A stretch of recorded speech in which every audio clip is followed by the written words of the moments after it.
주님을 찬양합니다.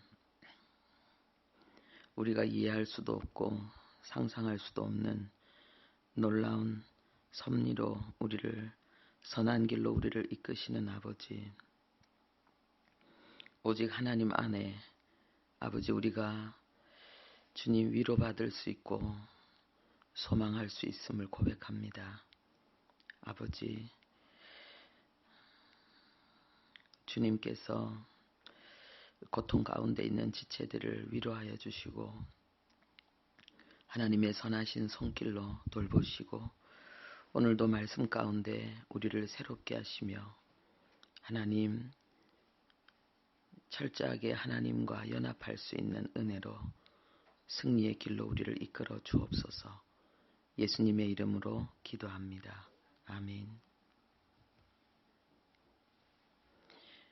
네, 오늘은 9월 24일 레위기 5장 1절부터 13절 고운 가루 10분의 1 에바를 예물로 가져다가 이 말씀을 우리가 함께 나누도록 하겠습니다. 본문 우리 함께 합독하겠습니다. 만일 누구든지 저주하는 소리를 듣고서도 증인이 되어 그가 본 것이나 알고 있는 것을 알리지 아니하면 그는 자기의 죄를 져야 할 것이요 그 허물이 그에게로 돌아갈 것이며 만일 누구든지 부정한 것들 곧 부정한 들짐승의 사체나 부정한 가축의 사체나 부정한 곤충의 사체를 만졌으면 부지중이라고 할지라도 그 몸이 더러워져서 허물이 있을 것이요 만일 부지 중에 어떤 사람의 부정에 닿았는데 그 사람의 부정이 어떠한 부정이든지 그것을 깨달았을 때에는 허물이 있을 것이요 만일 누구든지 입술로 맹세하여 악한 일이든지 선한 일이든지 하리라고 함부로 말하면 그 사람이 함부로 말하여 맹세한 것이 무엇이든지 그가 깨닫지 못하다가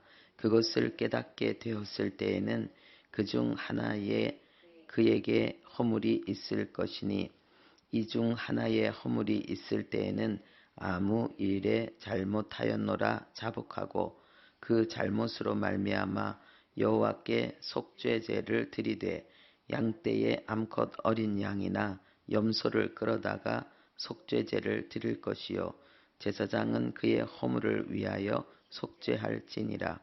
만일 그의 힘이 어린 양을 바치는 데에 미치지 못하면 그가 지은 죄를 속죄하기 위하여 산 비둘기 2마리나 집 비둘기 새끼 2마리를 여호와께로 가져가되 하나는 속죄 제물을 삼고 번제물을 삼아 제사장에게로 가져갈 것이요 제사장은 그 속죄 제물을 먼저 드리되 그 머리를 목에서 비틀어 끊고 몸은 아주 쪼개지 말며 그 속죄 제물의 피를 제단 곁에 뿌리고 그 남은 피는 제단 밑에 흘릴지니 이는 속죄제요 그 다음 것은 규례대로 번제를 드릴지니 제사장이 그의 잘못을 위하여 속죄한즉 그가 사함을 받으리라.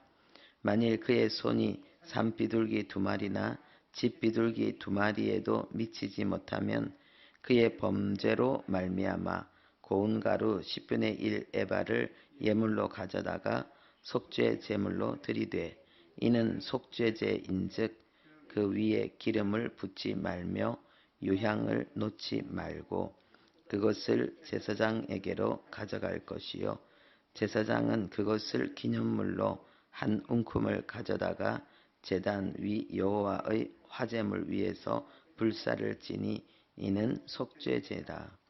제사장이 그가 이 중에서 하나를 범하여 얻은 허물을 위하여 속죄한즉 그가 사함을 받으리라.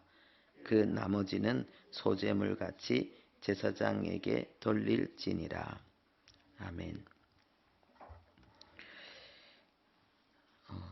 오늘 이 내용에 제가 그 제목을 따로 정했습니다. 자범죄와 성화입니다. 우리 그리스도인들이 그 죄사함과 천국에 대한 그 소망을 이야기하면서 잡음죄를 해결하는 부분, 그 부분에 대해서 하나님께서 주시는 교훈이 여기 들어있고, 우리가 그리스도인이라는 증거로 이 땅에 살아가는 동안에 나타나야 될 게 성화거든요.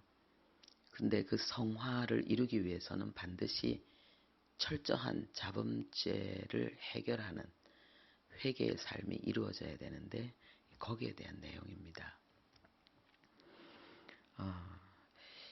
1절에 보면은 이 지체의 안전을 위한 의무가 우리에게 있다는 것을 가르치고 있습니다.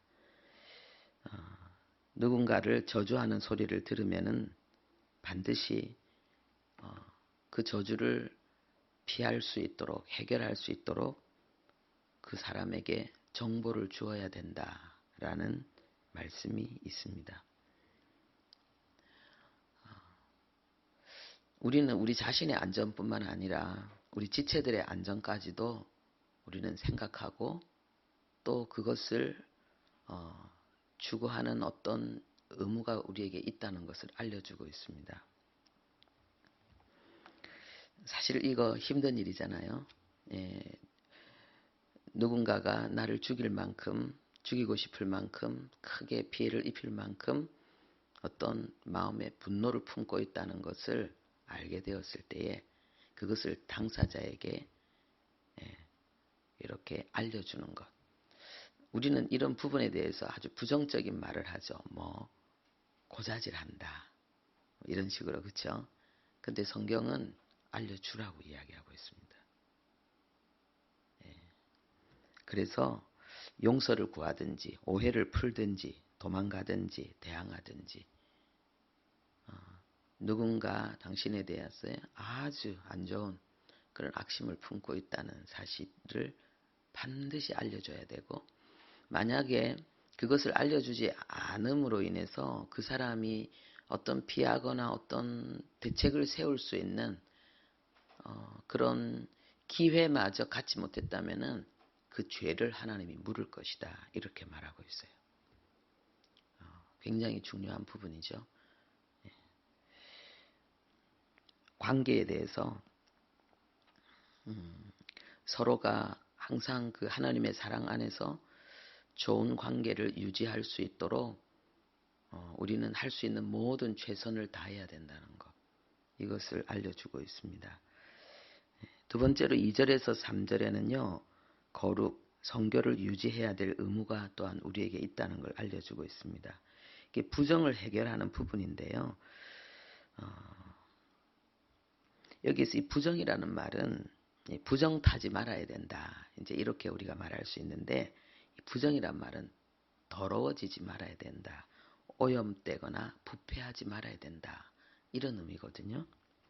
그런데 부정한 것에 대해서 접촉도 하지 말아야 된다는 거예요. 짐승까지도. 이것은 예수님께서 우리에게 그 서기관과 바리새인들의 교훈을 조심하라라고 하신 말씀을 기억해야 되겠습니다. 그리고 계시록에도 발람의 교훈을 멀리해야 될 것을, 회개해야 될 것을 말씀하고 있습니다. 이게 뭐겠습니까? 이 서기관과 바리새인들의 교훈은 외식과 그리고 거짓, 자기를 위한 열심, 노력, 이런 거에 오염되지 말라는 거예요. 이런 잘못된 비복음의 내용에 미혹되지 말라는 것입니다. 그래서 마음의 진심이 아닌 겉으로 지식화되고 의식화되고 위장된 그런 종교생활, 여기에 우리가 오염되지 말아야 될 것을 알리고 있고요. 발람의 교훈이라는 것은 세속화, 그리고 물질과 번영에 대한 그런 부패와 타락, 이런 부분들에 오염되지 말아야 될 것을 말씀하고 있습니다. 그러니까 우리가 그리스도인으로서 항상 우리의 중심이 철저히 복음적이어야 되고, 예수님의 그 십자가의 길을 따르는 말씀 준행의 길이 되어야 되는데, 그것을 오염시키고 좌로 우로나 치우쳐서 우리의 그 마음이 주님을 향한 우리의 그 순전한 마음이 부패되거나 더러워지지 않도록 하라는 것입니다. 만약에 그런 일이 생기면은 즉시 돌이키라는 거예요. 그리고 여기 부지 중에라도, 그러니까 이게 모르고 이런 결과일지 모르고 내가 그 길을 갔다는 거예요. 그 접촉을 했고 그 관계를 맺어서 이 부정에 내가 오염됐다는 거를 내가 깨닫는 순간 뭐하라? 회개하고 돌이키라는 거예요. 그러니까 모르고 갔을지라도 죄가 된다는 거예요. 깨닫는 순간 돌이키라는 거예요. 우리에게는 이게 정말 이런 부분에 대해서 철저히 하나님 앞에서의 바른 신앙, 바른 믿음의 길을 오염시키고 이것을 내 중심을 부패하게 만드는 것이 무엇인가 우리는 잘 깨달아야 되는 거예요. 하나님의 말씀을 통해 살펴보고 그리고 성령님의 조명하심을 따라서 내 중심이 어떻게 그리스도를 놓치는가 이 부분을 살펴면서 그걸 철저히 해결하는 삶을 살아야 된다는 거예요. 그래서 바울은 그리스도를 얻기 위해서 해가 되는 모든 것을 전에는 유익이 되었지만 이제는 그리스도를 얻는데 해가 되는 건 전부 다 배설물로 여기고 버렸다는 거예요. 내가 그리스도를 주인으로 고백하고 주님 가신 길을 따라가는 데 있어서 주님을 닮아가는 데 있어서 방해가 되는 건 전부 버렸다는 이야기예요. 유익한 것도 전에는 유익했지만 지금은 내가 그것이 나에게 부패와 타락의 이유가 된다면 그걸 버리겠다는 거예요. 모든 것을. 우리 안에도 이 은혜가 있기를 바랍니다. 그리고 이제 이것을 해결하는 방법, 여기 이제 속죄제라 그랬는데 이게 우리로 치면 이거는 회개하는 거잖아요. 그죠? 구약 시대에는 속죄의 제사를 드렸지만은 우리는 철두철미한 회개를 통해서 이 부분을 해결하는 거죠. 여기 회개의 방법을 쭉 이렇게 5절부터 기록해 놓고 있는데 첫 번째는 뭐 하라고 말합니까? 자복하라. 이 자복한다는 말은 고백하고 그걸 시인하라는 의미와 함께 감사하라는 거예요. 그리고 찬양하라는 거예요. 그리고 던지다 이런 의미가 들어 있습니다. 그러니까 내가 잘못했다는 거, 내가 하나님 앞에 이것이 악이고 이것이 죄라는 것을 내가 이 죄를 지었다는 것을 시인하라는 거예요. 그런데 그 다음에 이 회개 속에 뭐가 들어있어요? 감사하라는 거예요. 여러분 우리가 예수를 안 믿었다면은 우리가 하나님의 말씀과 성령의 조명, 이 우리의 영혼이 보혈의 능력으로 이 우리의 양심이 그 기능을 발휘할 수 있는 그리고 이성이 아주 예리한 칼처럼 살아있는 이 은혜가 없다면 우리가 이 죄를 죄인 줄도 모를 거잖아요. 근데 이것이 죄라는 걸 알게 된 거에 대해서 감사하라는 거예요. 그리고 이 죄를 버릴 수 있다는 거에 대해서 감사하라는 거예요. 예수 그리스도로 말미암아서 하나님께서 우리를 거룩하게 구별하시고 그리고 이 속에 있는 이 죄를 이 미혹된 그릇된 이 삶을 다시 주님 앞에 바르게 할 수 있는 그래서 우리의 영혼을 깨끗하게 하고 우리의 삶을 성결하게 할 수 있는 이 은혜에 대해서 감사하라는 거예요.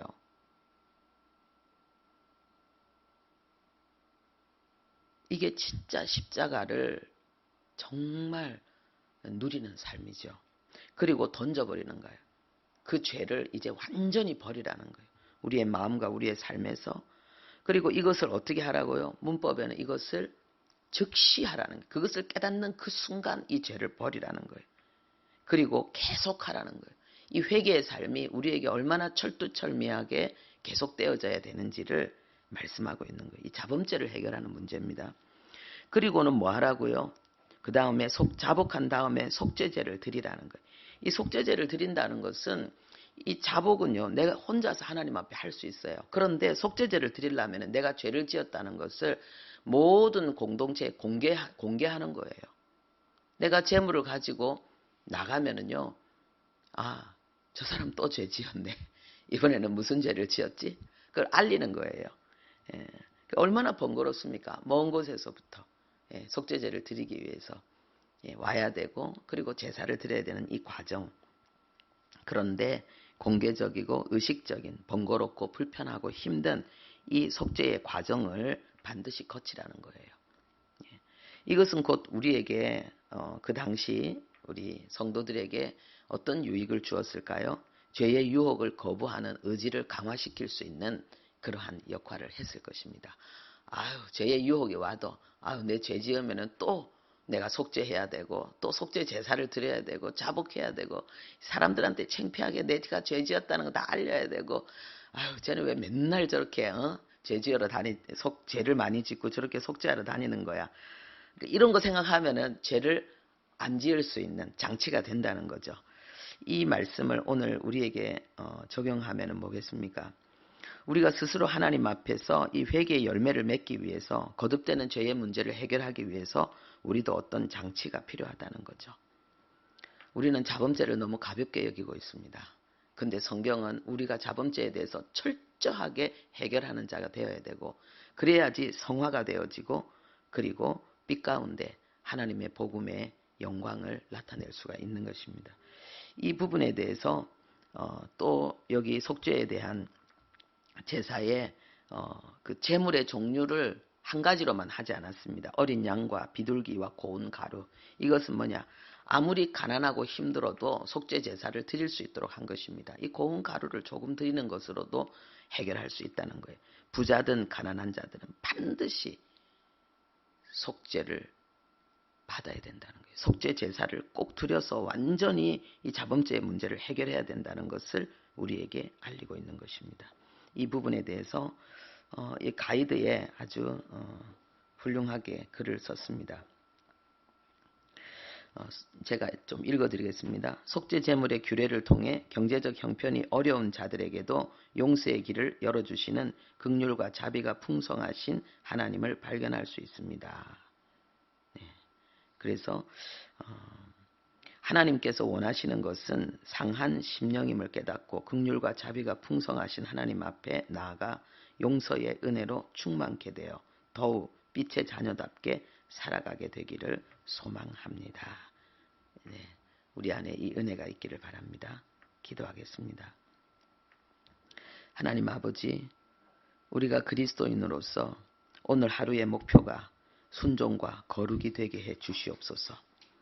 아버지, 그래서 우리의 삶의 자리에서 정직과 사랑과 성실과 겸손으로 행할 수 있는 하나님의 은혜로 충만해지는 역사 허락해 주시옵소서. 용서의 은혜 그리고 충만한 신령한 하나님의 진리의 빛, 그 사랑의 빛의 자녀로 살아가면서 하나님 세상의 빛과 소금된 하나님 그 사명을 다하는 우리들 복음의 역사를 이루어낼 수 있는 우리들 되게 도와주옵소서. 예수님의 이름으로 기도합니다. 아멘.